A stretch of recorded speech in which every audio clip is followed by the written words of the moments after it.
বাংলাদেশ ও ভারতের মধ্যকার বন্ধুত্বপূর্ণ সম্পর্কের রূপ বদলেছে অনেকবারই। ক্ষমতার পালাবদলের সঙ্গে সঙ্গে দুই দেশের সম্পর্কের রং বদলেছে কয়েক দফায়। ক্রিকেট, ধর্ম কিংবা রাজনীতির কারণে দুই দেশের মানুষের মাঝে দেখা যায় বৈরিতা। তার মধ্যে সেটা যদি হয় বাংলাদেশ ভারত ম্যাচ, তাহলে তো কোনো কথাই নেই। এবার তারই একটি নমুনা দেখা গেল ভারতের কানপুরে।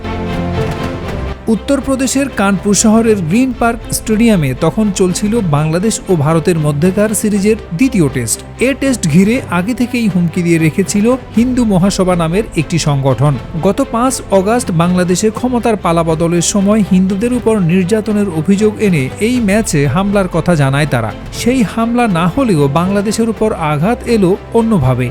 ম্যাচ চলাকালীন ভারতীয় দর্শকদের মারধরের শিকার হলেন বাংলাদেশি সমর্থক টাইগার রবি। শুক্রবার টেস্টের প্রথম দিনে মধ্যাহ্ন বিরতির সময় বৃষ্টি নামতে শুরু করলে গ্যালারির ভেতরের দিকে চলে যান টাইগার রবি। এ সময় স্থানীয় কিছু সমর্থকদের সঙ্গে কথা কাটাকাটির এক পর্যায়ে রবিকে মারধরের অভিযোগ আসে। গুরুতর আহত হন বাংলাদেশি এই সমর্থক। পরে পুলিশের সহযোগিতায় উদ্ধার করে হাসপাতালে পাঠানো হয় রবিকে। আহত অবস্থায় তিনি জানিয়েছেন, পাঁজরের নিচের অংশে আঘাত লেগেছে।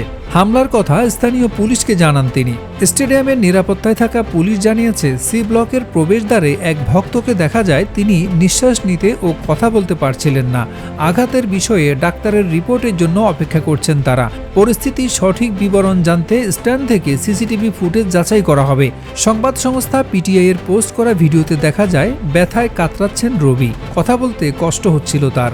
হাত দিয়ে বোঝাতে চেষ্টা করছিলেন তার পিঠ ও তলপেটে আঘাত করা হয়েছে। ইন্ডিয়ান এক্সপ্রেসকে রবি জানিয়েছেন, খেলা শুরুর পর থেকে ভারতের সমর্থকরা তাকে গালাগালি করছিলেন। তিনি বলেন, কয়েকজন আমাকে ধাক্কা দিতে শুরু করে, আমার টাইগার এবং আমার পতাকা ছিঁড়ে ফেলার চেষ্টা করে। আমি বাধা দিলে তারা আমাকে মারধর করতে শুরু করে। অপরদিকে গ্রিন পার্ক স্টেডিয়ামের বাইরে এদিন পোড়ানো হলো বাংলাদেশের পতাকা। ভারতীয় গণমাধ্যম হিন্দুস্তান লাইভ তাদের এক খবরে জানায়, গ্রিন পার্ক স্টেডিয়ামের বাইরে বাংলাদেশের পতাকা পুড়িয়ে দেয় বিশ্ব হিন্দু পরিষদ নামের একটি সংগঠন। ম্যাচ শুরুর পর থেকে স্টেডিয়ামের বাইরে জড়ো হয়ে স্লোগান দেন তারা। বাংলাদেশের হিন্দুদের নিরাপত্তা চেয়ে পোস্টার হাতে দেখা গিয়েছিল অনেককেই। এক পর্যায়ে মোটরসাইকেল র্যালি দেখা যায় গ্রিন পার্ক স্টেডিয়ামের বাইরে।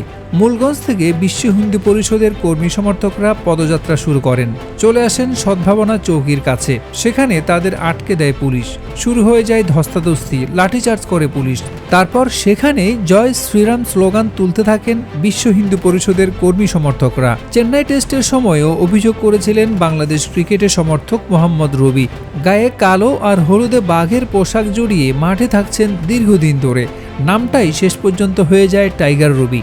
চেন্নাই টেস্টে অভিযোগ করেছিলেন তাকে বাংলাদেশের পতাকা ওড়াতে দেয়া হয়নি। এবার কানপুরে মার খেয়ে হাসপাতালে যেতে হলো তাকে। দর্শক, আসন্ন পুজোকে কেন্দ্র করে আমরা যখন আমাদের বন্ধুদের জন্য ইলিশ পাঠাচ্ছি, তখন ক্রিকেট স্টেডিয়ামে তাদের মার খেতে হলো আমাদেরই এক দর্শক সমর্থককে।